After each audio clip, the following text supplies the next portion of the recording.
اب انشاءاللہ سورۃ الانشقاق مکی صورتوں میں سے ایک ہے، اس کا آغاز ہوگا۔ اس میں تقریباً 25 آیات ہیں اور بہت ہی مختصر آیات ہیں، اور وہی قیامت کے احوال ہیں، اور اس کے علاوہ چند دوسرے عقیدوں سے متعلق اذکار ہیں۔ بسم اللہ الرحمن الرحیم۔ اذا السماء انشقت، جب آسمان پھٹ جائے گا، وَأَذِنَتْ لِرَبِّهَا وَحُقَّتْ، اور اپنے رب کا حکم سنے گا، وحقت، اور اس پر یہ ہی لازم کیا گیا ہے، یعنی اسے سزاوار ہی یہ ہے کہ وہ اللہ تبارک و تعالیٰ کے حکم کو سنے، تو بروز قیامت آسمان پھٹ پڑے گا۔ وَإِذَا الْأَرْضُ مُدَّتْ، اور جب زمین دراز کی جائے گی۔ دراز کا مطلب یہ بالکل جو اس کے اندر نشیب و فراز ہیں وہ ختم کر دیے جائیں گے، تو پہاڑ بھی ختم ہو جائیں گے، اور قبور وغیرہ جتنی بھی ہوں گی یہ بھی ابھری ہوئی ہوتی ہیں، یہ بھی بالکل برابر ہو جائیں گی، تو مردے باہر نکل آئیں گے۔ غرض یہ کہ زمین کو بھی اللہ تبارک و تعالی حکم دے گا اور یہ بھی پھٹ جائے گی۔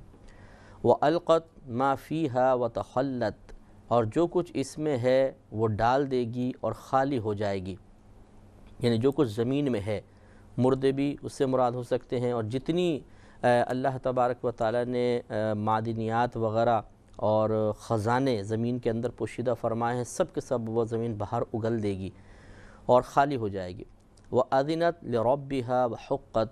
اور وہ اپنے رب کا حکم سنے گی اور اس پر یہ ہی لازم کیا گیا ہے، یعنی وہی برسے آسمان کے بارے میں اللہ تبارک و تعالی نے کلام فرمایا کہ زمین و آسمان کو مجال انکار نہیں ہوگا، جیسے اللہ تبارک و تعالی ارشاد فرمائے گا یہ اطاعت کریں گے۔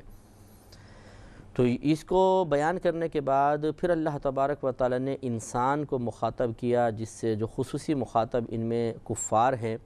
کہ جب زمین اور آسمان اپنی اتنی وسعت و عظمت کے باوجود اللہ تبارک و تعالی کی مخلوق ہونے کی بنا پر اس کی اطاعت کریں گے اور کر رہے ہیں،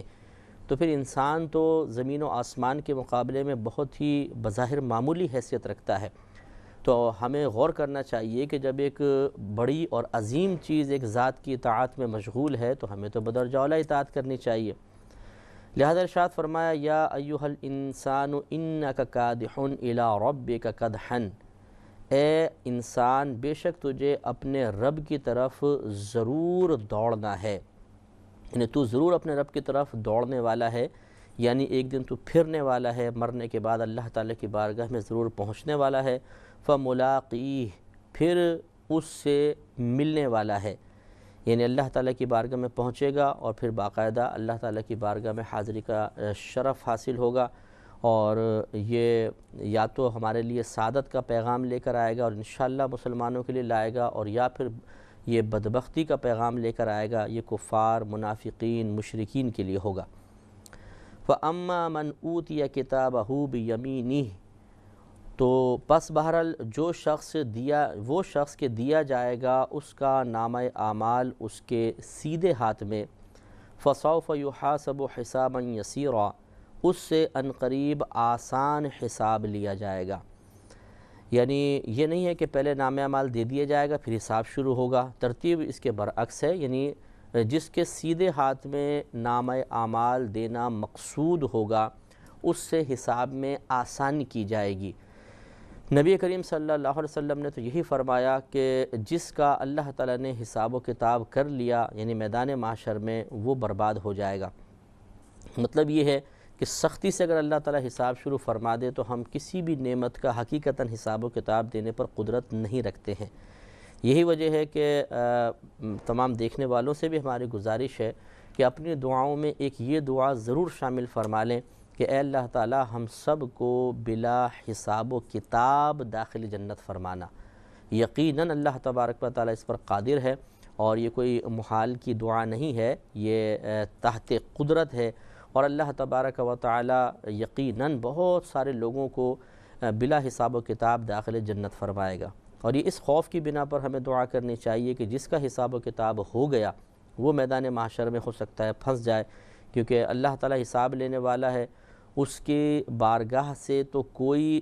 مطلب چیٹنگ کر ہی نہیں سکتا، وہاں پر تو اگر ذرا بھی ہم نے قصور کیا ہوگا ضرور وہ اللہ تبارک و تعالیٰ کے پیش نظر ہوگا، لہٰذا بلا حساب و کتاب ہی نجات کی دعا مانگی جائے تو بہت بہتر ہے۔ نبی کریم صلی اللہ علیہ وسلم نے ایک مرتبہ ارشاد فرمایا کہ میری امت کے 70,000 افراد ایسے ہوں گے جو بلا حساب و کتاب داخل جنت ہوں گے۔ تو حضرت عکاشہ رضی اللہ تعالی عنہ کھڑے ہو گئے اور عرض کیا رسول اللہ صلی اللہ علیہ وسلم آپ میرے لیے دعا کر دیجئے کہ اللہ تبارک و تعالی مجھے انہی میں شامل فرمائے۔ تو نبی کریم صلی اللہ علیہ وسلم نے ان کے لیے دعا فرمائی۔ تو ایک اور صحابی کھڑے ہوئے، یا رسول اللہ میرے لیے بھی دعا کر دیجئے۔ تو رحمت کونین صلی اللہ علیہ وسلم نے فرمایا کہ عکاشہ تم پر سبقت لے گئے۔ اب اس میں یقیناً بہت سی حکمتیں ہوں گی، ہو سکتا ہے وہ صحابی ان لوگوں میں سے ہوں جن کا کچھ حساب و کتاب ہوگا اور بلا حساب و کتاب والوں میں شامل نہ ہوں، اور نبی کریم صلی اللہ علیہ وسلم کو یہ الہام فرما دیا گیا ہو، لہٰذا آپ نے انکار بھی نہیں فرمایا اور بڑے ہی مناسب انداز سے یہ فرمایا کہ عکاشہ تم پر سبقت لے گئے۔ لیکن اس حدیث پاک سے اتنا ضرور ثابت ہو گیا کہ کچھ لوگ ایسے ہوں گے جو بلا حساب و کتاب داخل جنت ہوں گے۔ اگرچہ یہاں پر 70,000 کا عدد ذکر کیا گیا ہے، لیکن یہ کوئی حصر بیان کرنے کے لیے نہیں تھا، یعنی جو بلا حساب و کتاب داخل جنت ہوں گے وہ 70,000 کی تعداد میں ہی محصور ہوں، یہ ضروری نہیں ہے۔ بعض اوقات ہوتا ہے کہ اور اکثر یہ عربوں کی عادت بھی تھی، اور نبی کریم صلی اللہ علیہ وسلم کی احادیث کی شرح کرتے ہوئے شارحین نے بھی یہ بات لکھی ہے کہ بعض اوقات نبی کریم صلی اللہ علیہ وسلم کوئی بڑا عدد بیان کرتے ہیں، جیسے 80,000 برس، 80 برس، 70,000 سال یا 70,000 افراد، لیکن یہ بڑا عدد سے ایک مخصوص ہندسہ مراد نہیں ہوتا، مخصوص تعداد مراد نہیں ہوتی، بلکہ اس کو محاورتاً استعمال کرتے ہوئے کثرت کی طرف اشارہ کرنا مقصود ہوتا ہے۔ اسی طرح یہاں پہ جو سرکار نے ارشاد فرمایا کہ 70,000 افراد بغیر حساب و کتاب کے داخل جنت ہوں گے، تو یہاں یہ احتمال موجود ہے کہ ہو سکتا ہے آپ یہ فرمانا چاہتے ہیں کہ میری امت کے بے شمار لوگ بلا حساب و کتاب یا کثیر لوگ بلا حساب و کتاب داخل جنت ہوں گے۔ ایسی صورت میں یقیناً ہمیں امید کا دامن نہیں چھوڑنا چاہیے، اور اپنے بارے میں حسن ظن قائم رکھتے ہوئے اور اللہ تبارک و تعالیٰ کی شان کریمی پر اعتماد کرتے ہوئے اپنی دعاؤں میں اس دعا کو بھی شامل کرنا چاہیے کہ اللہ تعالیٰ ہمیں بلا حساب و کتاب داخل جنت فرما دے۔ تو یہاں میدان محشر کے بارے میں اللہ تبارک و تعالیٰ ارشاد فرما رہا ہے کہ جس میں مومن اور کافر جمع ہوں گے، تو مومن کا حال پہلے بیان کیا کہ اس کے سیدھے ہاتھ میں اعمال نامہ دیا جائے گا، اور اللہ تعالیٰ نے وضاحت فرمائی کہ جس کے سیدھے ہاتھ میں اعمال نامہ دیا جائے گا، یہ اس بات کی علامت ہوگی کہ اس کا حساب و کتاب بڑا آسانی سے لیا گیا ہے۔ وَيَنْقَلِبُ إِلَىٰ أَهْلِهِ مَسْرُورًا،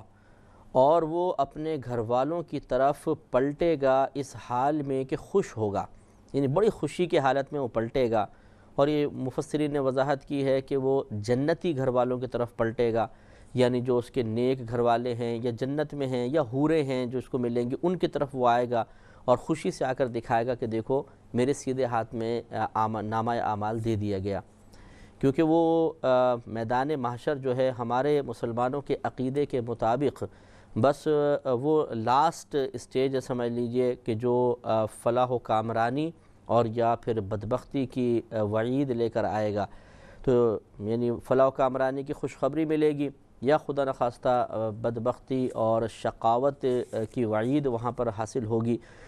تو جب کوئی شخص وہاں پر سیدھے ہاتھ میں اعمال نامہ لینے میں کامیاب ہو جائے گا،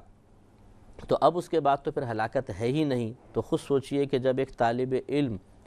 امتحان میں اچھے نمبروں سے پاس ہو جائے، ایک بے روزگار نوجوان کسی اچھی جگہ جاب حاصل کرنے میں کامیاب ہو جاتا ہے، تو اس کا دل چاہتا ہے بے اختیار، یا جیسے کسی کا انعامی بانڈ لگ جاتا ہے تو دل چاہتا ہے کہ کسی کو اس خوشی میں شیئر کیا جائے، تو پھر وہ اپنوں کو ہی کرتا ہے۔ زیادہ تر ہم گھر میں یا تو کال کر لیتے ہیں یا گھر پہنچتے ہیں کہ جی سرپرائز دیں گے، تو بڑی خوشی کا اظہار ہوتا ہے۔ اسی طریقے سے میدان محشر میں جو دائمی کامیابی حاصل کرنے میں کامیاب ہو گیا، تو وہ فوراً خوشی خوشی بھاگا بھاگا آئے گا اور بتائے گا کہ دیکھو میرے سیدھے ہاتھ میں اللہ تبارک و تعالیٰ نے نام اعمال دے دیا، میں کامیاب ہو گیا۔ تو اللہ تبارک و تعالیٰ ہمیں بھی اس خوشی میں سے وافر حصہ عطا فرمائے۔ آگے ارشاد فرمائے وَأَمَّا مَنْ أُوتِيَ كِتَابَهُ وَرَاءَ ظَهْرِهِ، اور بہرحال وہ شخص کے دیا جائے گا اس کا نام اعمال اس کی پشت کے پیچھے سے۔ تو یہ اس کی دو صورتیں ہوں گی، یا تو ایسا ہے کہ اس کا جسم پھاڑ دیا جائے گا اور ہاتھ وہ ڈال کر پیچھے سے اس کو دیا جائے گا، اور یہ ذلت اور بے عزتی کے لیے ہوگا اور ایک کافر کے لیے ظاہری علامت رکھی جائے گی۔ اور یا نبی کریم صلی اللہ علیہ وسلم نے اس کی یوں بھی ارشاد فرمایا کہ اس کے ہاتھ جو ہیں وہ گردن کے ساتھ باندھ دیے جائیں گے، تو یہ پیچھے کی طرف ہاتھ ہوں گے اور نام اعمال وہاں سے دیا جائے گا، تو الٹے ہاتھ میں اس کو نام اعمال دیا جائے گا۔ تو اس طرح یہ گردن کے ساتھ چونکہ ہاتھ بندھا ہوگا تو پشت کے پیچھے سے پھر اس کو ملے گا،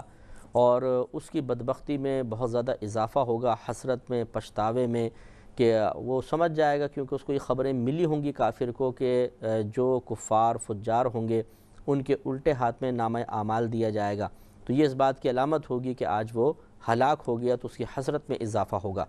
لہٰذا اس کی ایک تصویر کشی اللہ تبارک و تعالی نے الفاظ کی صورت میں یہاں فرمائی ہے کہ وَأَمَّا مَنْ أُوتِيَ كِتَابَهُ وَرَاءَ ظَهْرِهِ،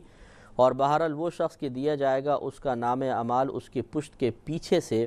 فَسَوْفَ يَدْعُو ثُبُورًا، تو ان قریب وہ دعا مانگے گا موت کی کہ کاش مجھے موت آ جائے۔ وہ اللہ سے دعا کرے گا کہ اللہ تعالیٰ تو مجھے موت دے دے۔ اب اس کے آگے کے جو احوال ہیں جہنم کے، کیونکہ اب تو کامل یقین اس کو حاصل ہو ہی رہا ہوگا، عین الیقین حاصل ہوگا کہ اپنے سامنے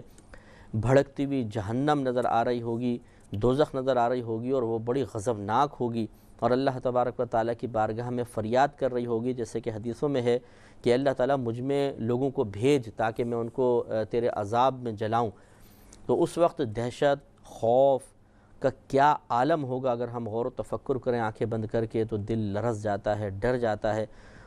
اور جہاں پر خوف پیدا ہوتا ہے وہیں پر زبان سے کلمات شکر بھی نکل جاتے ہیں کہ اللہ تعالیٰ تیرا بڑا کرم ہے کہ تو نے اپنی عطا سے، اپنے کرم سے ہمیں مسلمان بنایا۔ وَيَصْلَى سَعِيرًا، اور بھڑکتی آگ میں جائے گا، یعنی وہ شخص داخل ہوگا بھڑکتی آگ میں۔ إِنَّهُ كَانَ فِي أَهْلِهِ مَسْرُورًا، اللہ تعالیٰ نے ارشاد فرمایا کہ بے شک یہ کافر جو تھا یہ اپنے گھر والوں میں مسرور تھا، یعنی دنیا کے اندر گھر والوں کے ساتھ بڑا خوش تھا،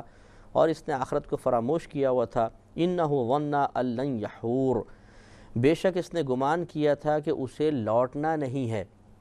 اللہ تعالیٰ کی بارگاہ میں جانا ہی نہیں ہے۔ جیسے کہ آج کل اسی غلط فہمی کے اندر شاید کچھ مسلمان بھی مبتلا ہو گئے ہیں، اگرچہ زبان سے یہی عقیدہ ذکر کیا جاتا ہے، ایمان بھی اسی پر ظاہر کیا جاتا ہے کہ ہمیں اللہ تعالیٰ کی بارگاہ میں جانا ہے،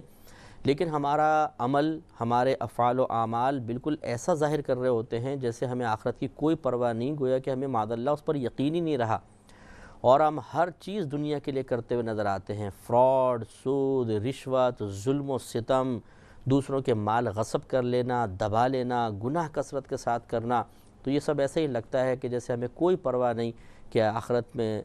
کیا ہوگا، یا معاذ اللہ آخرت پہ یقین اتنا ناپختہ ہو گیا ہے، اتنا کمزور ہو گیا ہے کہ ان امور کو ترک کرنے کی طرف دل مائل نہیں ہوتا ہے۔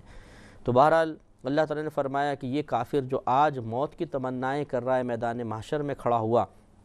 کل یہ بھی اپنے گھر والوں کے ساتھ بڑا خوش تھا، اور اس نے گمان کیا تھا کہ اس کو کبھی بھی پھرنا نہیں ہے۔ بلا، ہاں کیوں نہیں، ان ربہ کان بہ بصیرا، بے شک اس کا رب اسے دیکھ رہا تھا، یعنی اس وقت بھی اللہ تعالیٰ اس کو ملاحظہ فرما رہا تھا، تو اللہ کی خفیہ تدبیر کام کر رہی تھی اور اس کو اس کا احساس نہیں تھا۔ فلا اقسم بالشفق، تو مجھے قسم ہے شام کے اجالے کی، مجھے شفق کی قسم ہے۔ تو شفق امام اعظم ابو حنیفہ رضی اللہ تعالی عنہ کے نزدیک جب سورج غروب ہو جاتا ہے، ڈوب جاتا ہے، تو پھر بھی اجالا رہتا ہے، آہستہ آہستہ اندھیرانا شروع ہوتا ہے۔ ایک وقت آتا ہے کہ آسمان کے کناروں پہ سرخی آتی ہے، اور سرخی کے بعد پھر تھوڑی سی سفیدی آتی ہے، اس سفیدی کا نام امام اعظم کے نزدیک شفق ہے، جبکہ آپ کے شاگردوں کے نزدیک یہ جو سرخی ہے اس کا نام شفق ہے، لیکن صحیح قول امام اعظم ابو حنیفہ رضی اللہ تعالی عنہ کا ہے۔ واللیل وما وسق، اور رات کی قسم اور ان چیزوں کی قسم جو اس میں جمع ہوتی ہیں، یعنی اس میں جو جمع ہوتی ہیں، مثال کے طور پہ ہزارہ چیزیں تو زمینوں سے باہر آتی ہیں، جیسے حشرات الارض ہیں، یہ رات کے اندر جو درندے، چرندے، پرندے باہر نکلتے ہیں، ان کی قسم یاد فرمانے سے اشارہ ہے ان کی اس میں جو اللہ تبارک و تعالی کی ایک عظمت پوشیدہ ہے، اللہ تعالیٰ کی صناعیت، عظیم صناعیت جو اس میں نظر آتی ہے، جو اللہ تعالیٰ کے وجود پہ ایک بہت بڑی دلیل ہے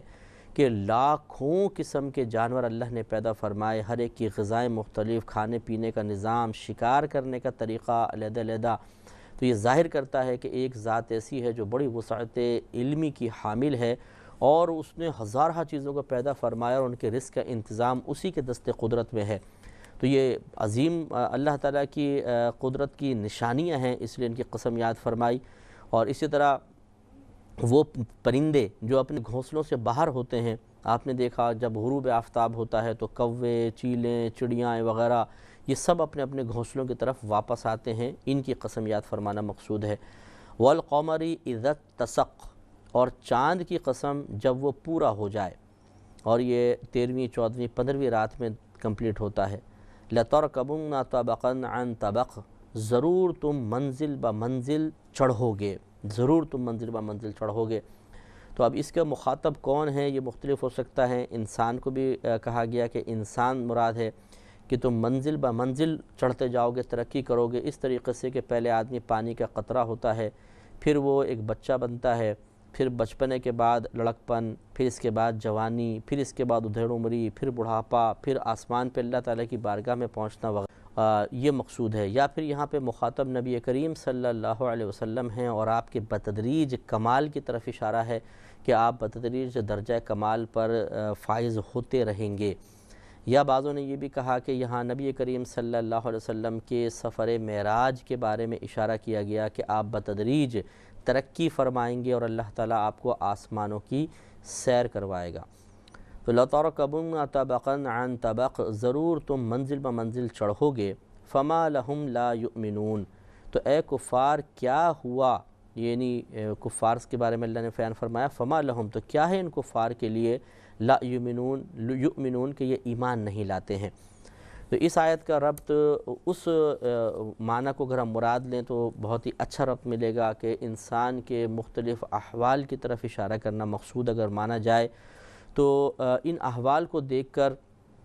انسان کو چاہیے تھا کہ اللہ تبارک و تعالیٰ کے سب سے پہلے تو اللہ کے وجود پر ایک دلیل انسان قائم کرتا کہ یقینی سی بات ہے کہ پانی کے ایک قطرے سے اتنا خوبصورت سا بچہ بن جانا، جس کا باقاعدہ ایک پورا جسم میں ایک سسٹم ہو، اس کے اتنے خوبصورت اعضاء ہیں، ایسے تو اتفاقاً تو کوئی چیز نہیں بن جاتی. پھر اس کی بدلتی ہوئی بتدریج حالتیں جو ہیں کہ بچپن میں کیسا ہوتا ہے، آواز کتنی باریک ہوتی ہے، پھر جیسے وہ بڑا ہوتا جاتا ہے آواز میں تبدیلی آتی ہے، اور خصوصاً مرد حضرات میں کہ بلوغت کے بعد بچے کی ہڈی یہ گلے کی نکلتی ہے تو آواز پھٹتی ہے، اور پھر آواز ایک مطلب خاص جہت پر آ کر یا خاص طرز کی ایک آواز بن جاتی ہے، پھر اس کے مرتے دم تک وہی قائم رہتی ہے. تو یہ تمام چیزیں ثابت کر رہی ہیں کہ کوئی نہ کوئی ذات ایسی ہے جس نے اس طریقے سے انسان کی ترقی کو مقرر کر دیا ہے اور کوئی اس سے باہر نکل نہیں سکتا ہے. تو سب سے پہلے تو اس ہماری بدلتی ہوئی حالتوں اور کیفیات پر غور و تفکر کر کے ایک ذات کے، ایک عظیم ذات کے وجود پر دلائل قائم کیے جا سکتے تھے. پھر اس کے بعد یہ کہ ایک ذات تو ہے، اب وہ ایک ہے یا پوری جماعت ہے، اس پر اگر ہم غور و تفکر کرتے پوری کائنات کے نظام پر یا اپنے احوال پر ہی غور و تفکر کر لیتے تو اس کا جواب بھی مل جاتا کہ وہ پوری ایک جماعت نہیں بلکہ ایک واحد ذات ہے. کیونکہ جب دو ذہن کام کر رہے ہوں تو باہم ٹکراؤ ضرور ہوتا ہے، جبکہ کائنات کے نظام میں آپ دیکھیں کہیں نقص نہیں، کہیں ٹکراؤ نہیں، پورا نظام بے نقص چل رہا ہے اور ایک جیسا نظام اور روٹین چل رہا ہے، جس سے معلوم یہ ہوتا ہے کہ کوئی ایک ذات ایسی ہے جس کے صرف اس کے دست قدرت میں سارا نظام ہے، ورنہ اگر دو ذاتیں ہوتیں تو ضرور کہیں نہ کہیں اختلاف اور ٹکراؤ محسوس ہوتا. تو اس سے اللہ تعالیٰ کی وحدانیت پر بھی انسان دلیل قائم کر سکتا ہے. تو اس لیے پیچھے بات فرما کے کہ لَتَرْكَبُنَّ طَبَقًا عَنْ طَبَقٍ، پھر اللہ تعالیٰ نے گویا کہ ان پر اعتراض کیا یا اللہ تبارک و تعالیٰ نے ان کی ذہنی قباحت کو بیان کیا، ذہنی کمزوری کو بیان کیا کہ ان تمام امور کو دیکھنے کے باوجود پھر بھی ایمان نہ لانا یہ ثابت کرتا ہے کہ ان کے باطن میں خرابی ہے اور ذہن میں فہم کی کمزوری ہے، کمی ہے، یا بغض و عناد ہے جس کی بنا پر یہ ایمان لے کر نہیں آ رہے. بہرحال کچھ بھی ہے، ایمان نہ لانا وجہ قباحت ہوگا اور برا ہوگا، اور جو اس کا مرتکب ہوگا وہ مستحق سزا ہوگا۔ تو فما لہم لا یؤمنون، تو کیا ہے ان کفار کے لیے کہ یہ ایمان نہیں لاتے ہیں۔ اس سے اگلی جو آیت ہے اس کا شان نزول یہ ہے کہ جب اللہ تبارک و تعالی نے یہ آیت نازل فرمائی کہ وَاسْجُدْ وَاقْتَرِب، کہ آپ سجدہ کریں اور اللہ تعالیٰ کا قرب حاصل کریں، تو مسلمانوں نے سجدہ کیا۔ تو کفار جو تھے وہاں پہ قریب موجود تھے، وہ انہوں نے سجدہ نہیں کیا، سجدے سے انکار کیا، تکبر کیا۔ تو اللہ تبارک و تعالیٰ نے اس پر اظہار غضب فرمایا اور اس آیت کو نازل فرمایا۔ تو اس سے معلوم ہوا کہ سجدہ نہ کرنا اللہ کے حکم پر یہ اللہ تعالیٰ کو شدید ناپسند ہے، لہٰذا اسی لیے علماء کرام نے سجدہ سہو کو واجب قرار دیا کہ کسی حکم کے ترک پر جب اللہ تعالیٰ کی طرف سے یا اس کے رسول کریم صلی اللہ علیہ وسلم کی طرف سے اظہار ناراضگی ہو جاتا ہے تو یہ اس حکم کے وجوب کی دلیل ہوتا ہے۔ تو اب یہ آیت میں انشاءاللہ عرض کروں گا، تو جتنے بھی ہمارے سننے والے بھائی بہنیں ہو سکے تو آپ بھی سجدہ کر لیجئے گا، احتیاط اسی میں ہے۔ تو وَإِذَا قُرِئَ عَلَيْهِمُ الْقُرْآنُ لَا يَسْجُدُونَ،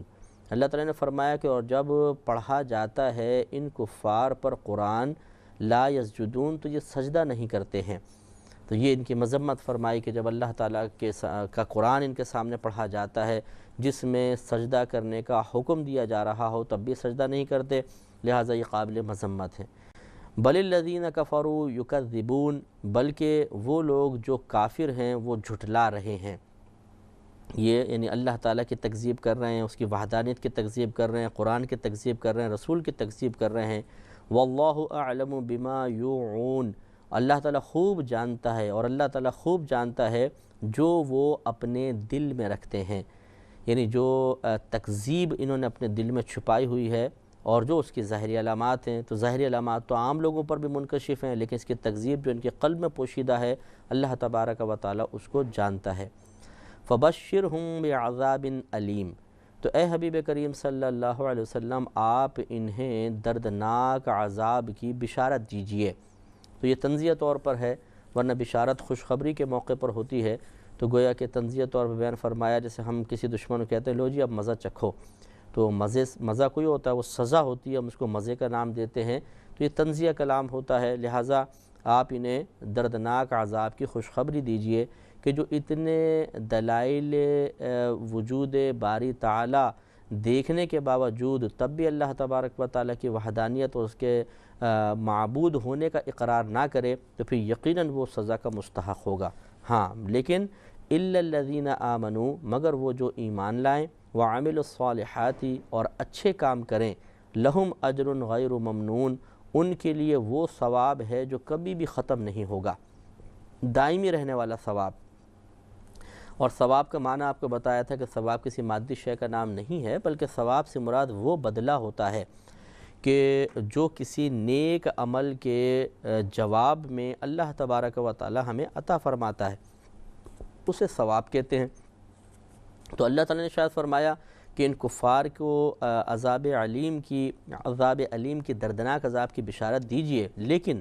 پھر یہ بھی ان کے لیے ایک رعایت اور رخصت ہے کہ انہی میں سے جو ایمان لے آئیں گے پھر نیک عمل بھی کریں گے، اللہ تعالیٰ ان کو ایسا بدلہ عطا فرمائے گا جو کبھی بھی ختم ہونے والا نہیں ہے۔ گویا کہ کسی کے وقتی اور عارضی کفر کی بنا پر عذاب معین نہیں ہو جاتا، بلکہ اس کو موقع دیا جاتا ہے، اگر وہ اپنے کفر کو چھوڑ دے، شرک کو چھوڑ دے اور ایمان لانے کے سعادت حاصل کر لے تو اللہ تبارک و تعالی اسے ضرور نجات عطا فرمائے گا۔ صدق اللہ العظیم۔